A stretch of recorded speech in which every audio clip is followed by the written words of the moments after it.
Okey. So cara nak kurangkan daya impas, contohnya kalau dalam kereta, ni kereta Kamu ada kan handout ni? Cikgu dah bagi kan? Ada. So dalam kereta, kereta, badan kereta ni, dia punya badan ni diperbuat daripada zon yang mudah remuk. Apa maksud yang mudah remuk? Contoh, maksudnya kan kalau dia langgar pokok, kalau kereta ni langgar pokok, kereta ni dia tak melantun. Kalau macam bola kan, kalau bola kalau dia hentam pokok ni nanti bola tu dia boleh melantun kan. Tapi kalau kereta dia langgar pokok, dia akan bahagian depan ni dia akan remuk, faham tak? Maksudnya kan yang depan ni dia akan remuk macam tu. Dia akan ambil masa lah, dia akan remuk, so dia ambil masa. Jadi masa pelanggaran tu tinggi.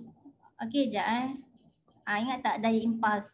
Masa pelanggaran dia tinggi. So bila masa pelanggaran dia, maksudnya ni lah masa pelanggaran dia panjang Sebab apa panjang? Sebab zon kereta ni dibuat daripada zon yang mudah remuk. So dia remuk kan, langgar pokok ni dia remuk sikit. So masa dia panjang lah. So bila masa dia panjang, daya impas dia apa? Tinggi ke rendah? Respon.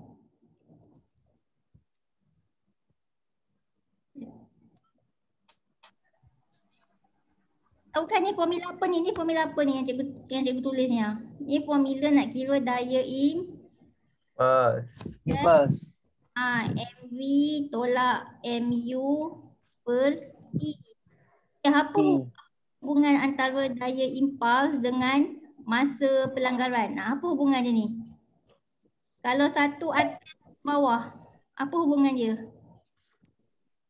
Songsang. Songsang. Berkadar songsang. So kalau masa dia tinggi, masa dia panjang, kan? Daya impuls dia apa?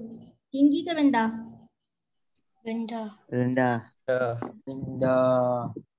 So itulah maksud dia hubungan berkadar songsang So kalau masa pelanggaran dia panjang, daya impuls dia rendah. So macam mana nak bagi masa pelanggaran kereta ni panjang?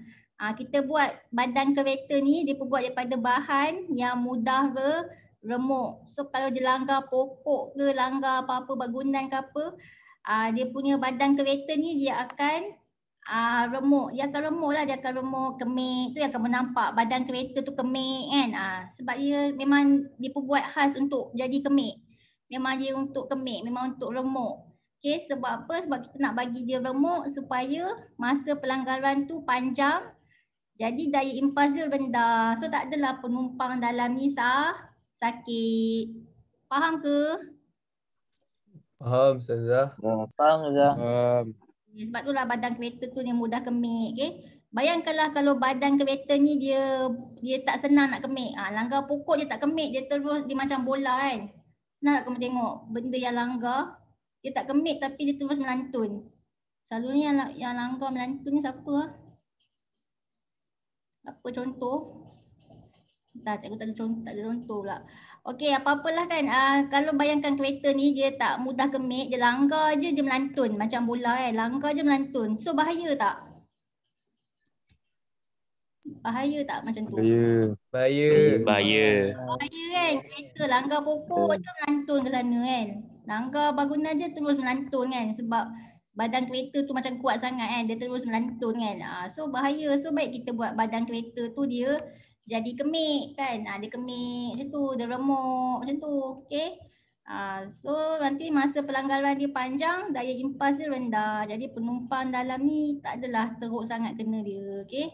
Itulah maksud dia zon mudah remuk. Okay, next. Apa lagi kereta? Apa lagi special yang ada pada kereta? Dia punya bumper dia. Bumper dia pun mudah remuk juga Bumper dia pun mudah remuk juga. Okay, apa-apalah bahagian badan kereta ni mudah remuk supaya nak dia punya fungsi dia tu je untuk supaya masa pelanggaran dia tinggi, daya impuls dia rendah. Okay, next dalam kereta dia ada apa? Dia juga ada beg udara. Oh, adalah explanation kat bawah ni. Kat sini ada kan? Beg udara apa fungsi dia? Sama juga. Okey, nak memanjangkan masa hentaman. Okey, memanjangkan masa pelanggaran supaya daya impas dia rendah. So tak adalah kalau ni kan driver ni tak adalah kalau dia accident tak adalah dia sakit. Okey, sebab ada ada apa ni? Beg udara kat depan ni kan. So tu salah satu cara lah untuk kurangkan daya impas. Dengan memanjangkan masa pelanggaran. Okey, next kita juga ada tali pinggang keledar. Apa fungsi tali pinggang keledar? Respon. Mengurangkan kesan inersia. Dia okey, tali pinggang keledar ni dia bukan untuk mengurangkan daya impas Ramai jawab tali pinggang keledar ni untuk kurangkan daya impas. Sebenarnya bukan. Sebenarnya apa? Kurangkan inersia. Sebab bila accident nanti penumpang ni akan penumpang dalam kereta ni dia akan ke depan kan? Betul tak? Kalau langgar. Betul. Depan. Kita tak nak dia ni terhumpan ke depan, terhumpan keluar ke depan. So kita pakaikan ada tali pinggang, okay? Supaya badan dia tak adalah terhumpan keluar daripada tingkap daripada cermin kereta tu. So mengurangkan kesan inersia. Lagi apa? Kita juga ada penghadang kepala. Apa fungsi penghadang kepala? Tengok mana penghadang kepala ada. Mengurangkan kesan inersia. Sama juga mengurangkan kesan inersia. Sebabnya bila kita langgar, nanti badan kamu ke depan, kepala kamu pun akan ke depan kan. Nanti bila badan kamu ke depan tak apalah kita ada tali pinggang, tapi ni kepala nanti kita akan tak nak bagi kepala kamu sakit, so kita adalah penghadang kepala, supaya tak sakit. Okay, next. Apa lagi hentaman daripada belakang, mengurangkan inersia ke atas kepala semasa hentaman daripada belakang. Okay, next apa lagi? Cermin. Tengok dia kata apa? Cermin depan tu memang kita nak bagi cermin yang mudah pecah secara berterabur. Kenapa nak bagi dia pecah berterabur? Supaya apa? Bila dia berterabur, dia boleh melindungi penumpang dan pemandu daripada luka. Kan?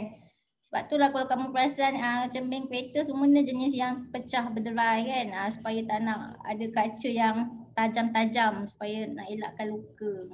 Okay, itulah fungsi dia.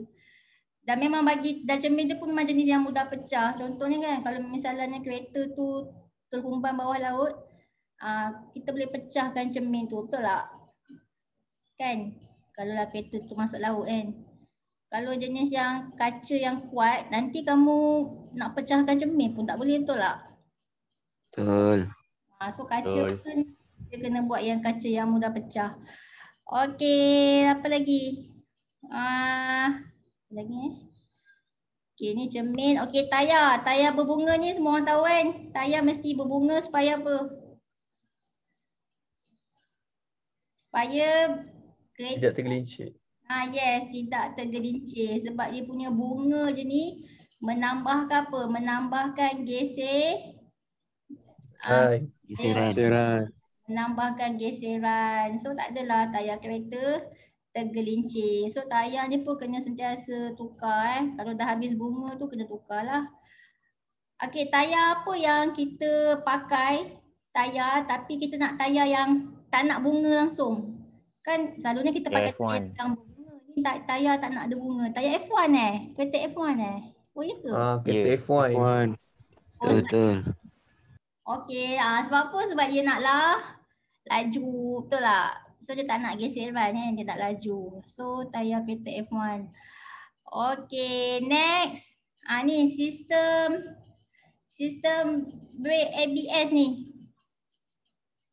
Apa maksud ABS? ABS tu anti braking system. Okey. So apa fungsi dia? Anti braking system ni dia untuk membantu pemandu untuk memberhentikan kenderaan tanpa menyebabkan brake terkunci. Okey. Contohnya kan kalau waktu hujan, jalan licin kan kamu nak tekan brake kan. Bayangkan kalau waktu hujan jalan licin, kamu tekan brake and then kereta tu terus stop. Dia jenis stop yang macam memang brake dia terkunci, dia memang terkunci lah tayar tu, bahaya lah. Mestilah bahaya betul tak? Kan? Betul. Kita tak nak Betul. dia, kita tak nak yang terkunci punya okay. So adalah nama dia anti braking system, supaya kereta tu bila dia brake dia akan brake macam slow sikit lah ya, tak adalah macam terkunci macam tu. Okay. Dah itulah. So kenapa benda macam ni kamu kena tahu sebabnya ada soalan yang contohnya dalam fizik kan, soalan esei dia tanya okay, dia tanya kamu nak buat, kamu dikehendaki membuat kereta. So apa cara untuk komponen kereta yang kamu nak buat supaya kereta tu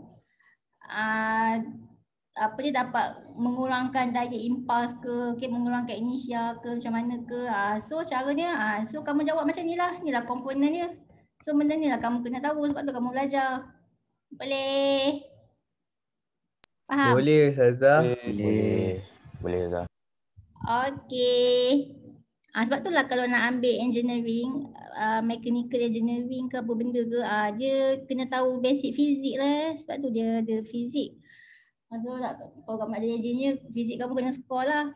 Okay, next kita pergi apa pula? Ni, contohnya macam ni lah soalan esei kan. Okay. Suatu syarikat kereta ingin mereka bentuk sebuah kereta untuk perlumbaan. Okay, sebagai seorang pereka, kan nak reka kereta tu, bagi cadangan untuk mereka bentuk sebuah kereta yang boleh bergerak laju dan selamat. Okay. Aspek dia ni, dia nak aspek apa? Mengurangkan kesan hentaman di bahagian hadapan dan belakang. Lagi mengurangkan kesan hentaman di bahagian sisi kereta, ciri-ciri keselamatan, tempat duduk pemandu, reka bentuk kawalan pemanduan dan kemampuan enjin kereta. Ada 5 aspek. Okey, aspek pertama, macam mana nak kurangkan kesan hentaman bahagian hadapan dengan bahagian belakang. Siapa ada idea?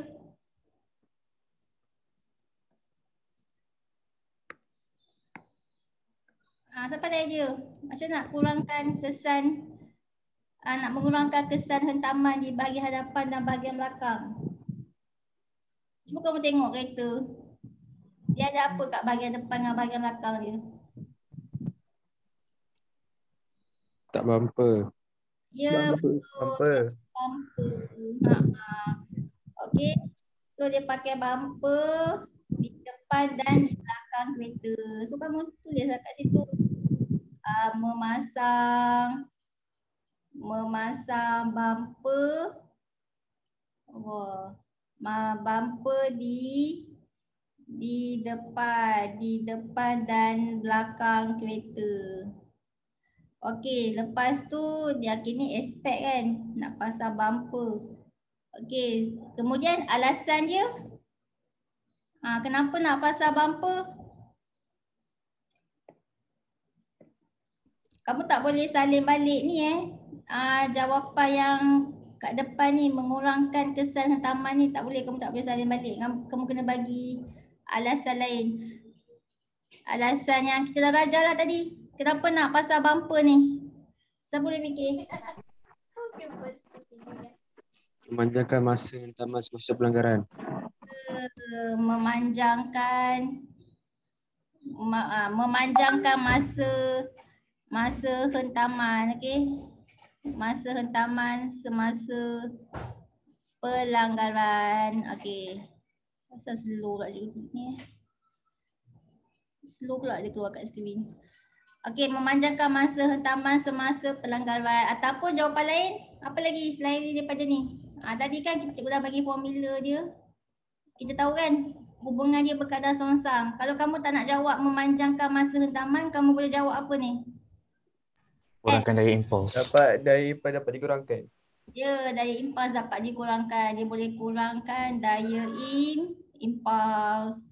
Macam itulah, ni lah soalan esei fizik Okey, dia fikir macam ni. Okey, next. Nombor 2. Nombor 2 dia nak apa? Mengurangkan kesan hentaman di bahagian sisi kereta. Siapa boleh fikir? Bahagian sisi kereta? Bahagian sisi kereta kat pintu kereta Dekat pintu kereta ada apa Kat sini dalam nota ni cikgu ada dalam ni ada kot. Mana Dekat pintu kereta. Mana pintu kereta? Tak ada Ni Ini kawalan pintu tertulang. Kat sini tak ada kamu salin je lah. Mana ke? Sekejap. Okey, dia ada rod keluli lah. Memasang rod keluli. Memasang rod keluli di dalam pintu kereta. Di dalam pintu kereta. Dia ada satu rod tu, nama dia rod yang diperbuat daripada keluli. So kalau keluli mestilah dia kuat, betul tak? Kamu try lah tengok kereta tu kan dia ada rod keluli. Tak apa kamu google ke kat internet ke, kat pintu kereta tu ada rod keluli. So dia punya alasan dia mengurangkan, sama jugalah mengurangkan daya impuls. Kamu nak bagi alasan yang sama atas bawah pun boleh. Yang ni kurangkan daya impuls, yang ni kurangkan daya impuls pun tak apa. Alasan yang sama pun tak apa. Okay, next. Tu bahagian sisi kereta. Okay. Ciri keselamatan di tempat duduk pemandu. Yang ni boleh fikir. Ni apa benda ni? Kat tempat duduk. Tali pinggang keledar. Ya, tali pinggang keledar. Tali pinggang keledar. Okey, tali pinggang keledar ni untuk apa? Mengurangkan kesan inersia. Ya, mengurangkan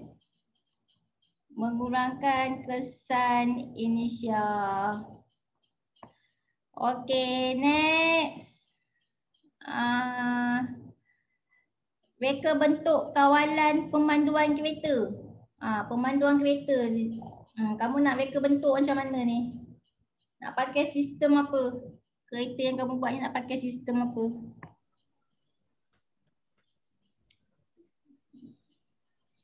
Tak tahu nak pakai sistem apa? Nak pakai sistem apa? Sistem ABS. Ya, sistem ABS. Okey. Pakai sistem ABS ataupun dia punya English apa? Anti-lock braking system. Okay, anti-lock braking system. So alasan dia supaya nak mengelakkan apa, bila kalau hujan kita tak nak tayar kereta, bila kita brake kita tak nak tayar kereta tu terkunci kan waktu hujan secara mengejut kan. So mengelakkan tayar kereta terkunci sewaktu membrake secara mengejut. Kita nak dia brake macam secara steady je kan, tak nak mengejut. Itulah dia anti-lock braking system. Okay, last nombor 5. Kemampuan enjin kereta. Enjin kereta, kuasa dia. Kamu nak kuasa enjin apa? Tinggi ke rendah? Tinggi. Tinggi. Okay, so kuasa enjin tinggi. Kenapa nak kuasa enjin tinggi? Dah fikir. Bagi laju.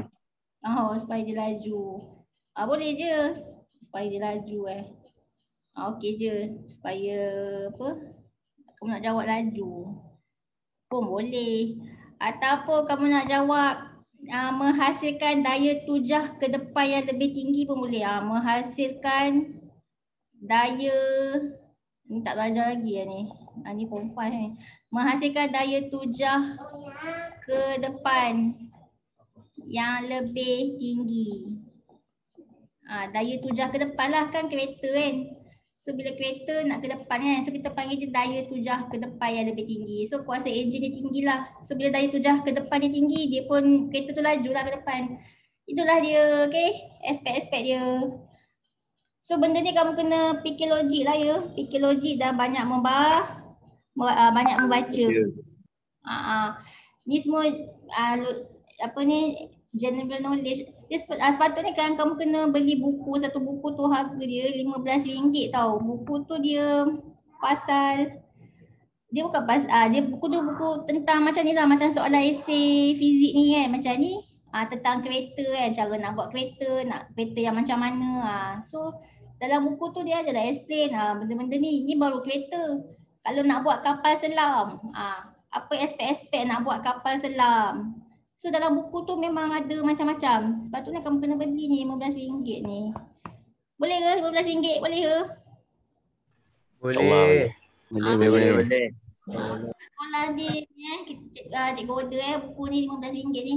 So kamu boleh baca buat kereta, buat kapal selam, buat motor, macam-macam. Okey. Dan next, siapa lagi Okay, dah habis kot itu Okay, dah habis, kita pergi ni pula. Okey, ni ciri-ciri keselamatan kenderaan. Samalah macam tadi kawalan pintu tertulang. Ni lah dia. Ada ni kawalan pintu tertulang. Lagi apa lagi? Ada tali pinggang keledar dan beg udara. Ni semua nak apa?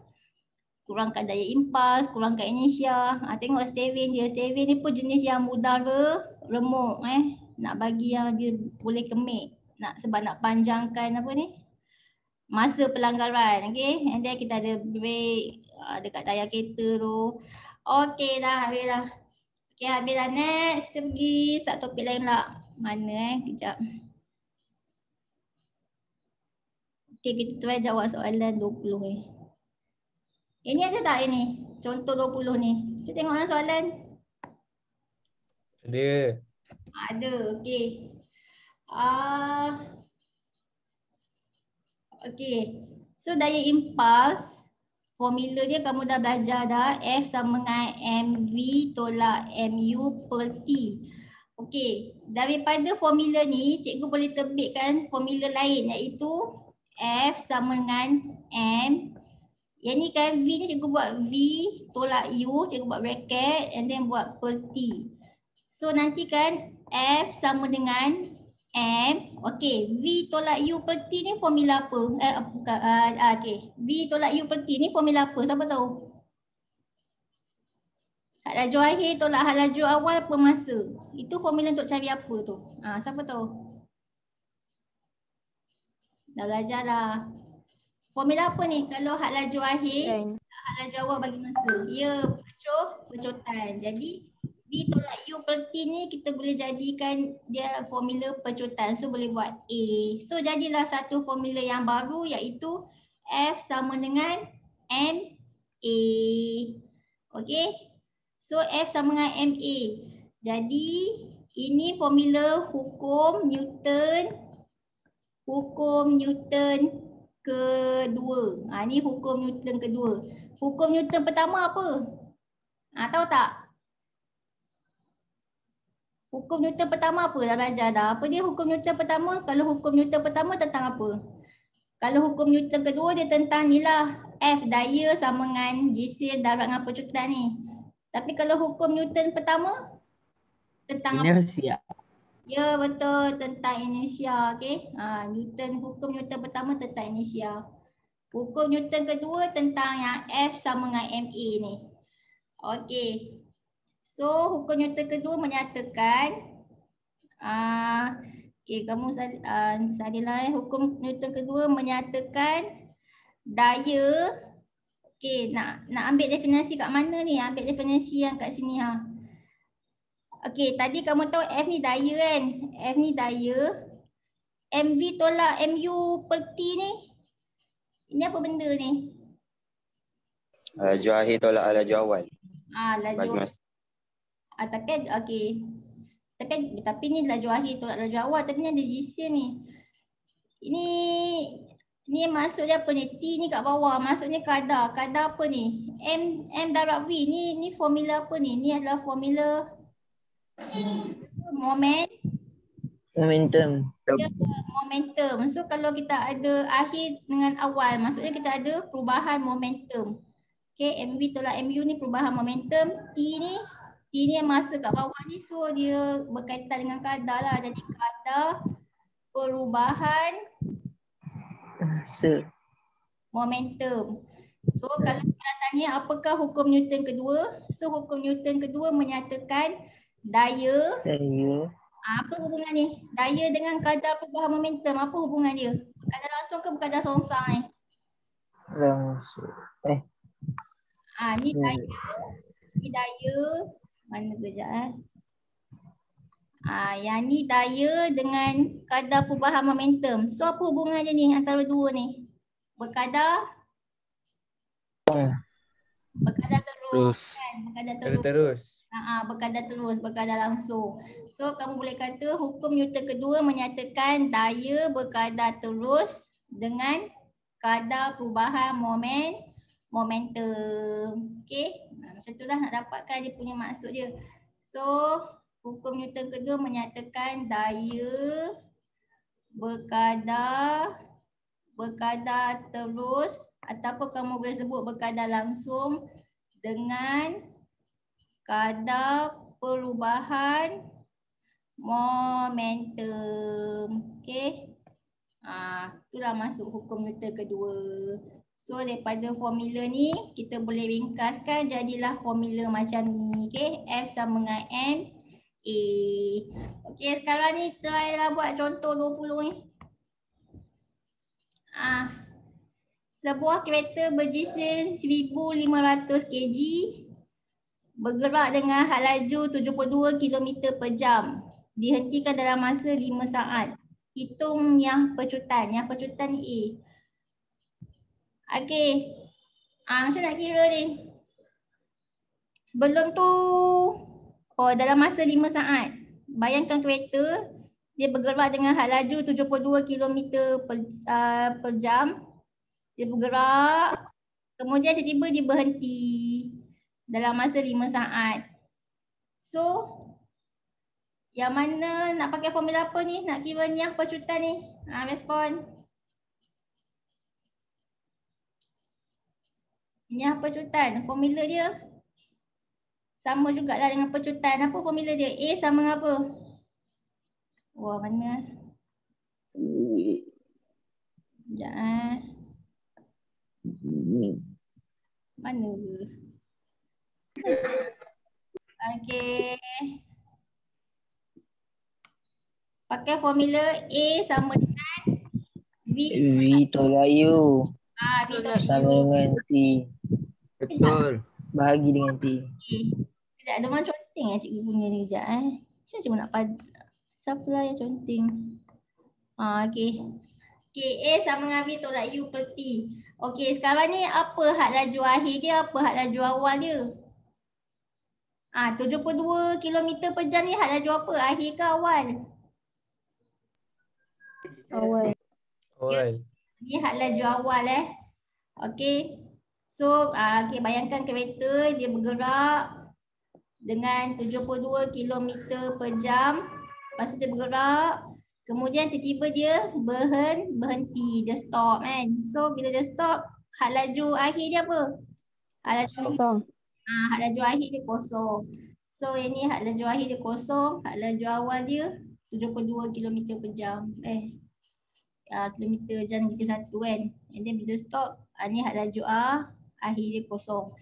Okey, tapi masa dia pakai dalam masa 5 saat. Okey, sekarang ni 72 km per jam ni tukarkan kepada meter per saat.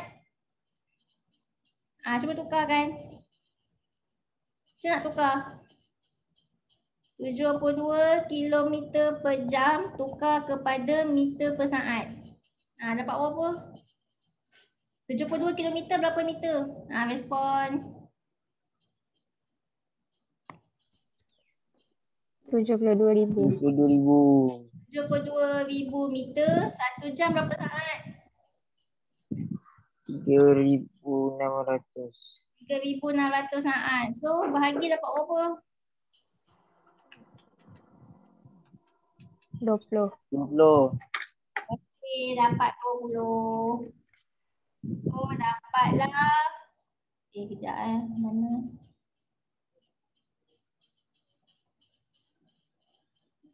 Okey, dapatlah 20 meter saat negatif 1. Okey. Jadi kita bolehlah kira dia punya pecotan dia. Okey. So tadi had laju akhir. Had laju akhir dia apa tadi? Had laju akhir dia. Respon. Kosong. Kosong. So had laju awal dia 72 kan. Dah tukar kepada meter per saat. So 20. 20 meter saat negatif 1 bahagi dengan masa. Dalam masa 5 saat. So dapat berapa? Kira. Kosong tolak 20 negatif 20 negatif 20 bahagi 5 berapa? Negatif 4. Negatif 4. Negatif 4 meter saat negatif 1. Okey. Kan simbol dia negatif. So dia menunjukkan apa? Yang pecotan. Okey. Okey. Tu dah settle. Okey, next. Hitung daya yang dikenakan oleh brake. Brake kereta tu brake kan. So bila dia brake, daya dia berapa? So daya dia kan F. Nak pakai formula apa ni? F sama dengan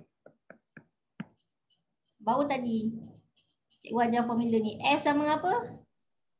MV tolak. MV tolak MU. MV tolak U. MV tolak MU per T Kamu boleh bengkaskan. Boleh bengkaskan MA. kan? FMA. F sama dengan MA. So boleh pakai formula ni. Sebab itulah soalan awal tadi kita kira dia punya pecutan kan. Yang pecutan nanti masuk je dalam formula ni. So jisim kereta 1,500 kg. Pecutan, kamu tak dapat pecutan. Kamu dapat nyah pecutan. Nyah pecutan berapa? Yang ni bukan saat negatif 1 ni saat negatif berapa ni? Negatif 2. So yang ni negatif 4 meter saat negatif 2. Okey, dapat berapa? 1,500 dapat negatif 4. Tekan kalkulator. Dah. Negatif 6,000. Negatif 6,000. So jawapan kamu nak apa? Kamu nak jawab kg meter saat negatif 2 pun boleh. Ataupun kamu dah tahu ini daya. So kalau daya mestilah unit dia apa? Respon. Newton. Newton. So negatif 6,000 Newton. Okey, kenapa dia punya simbol dia negatif?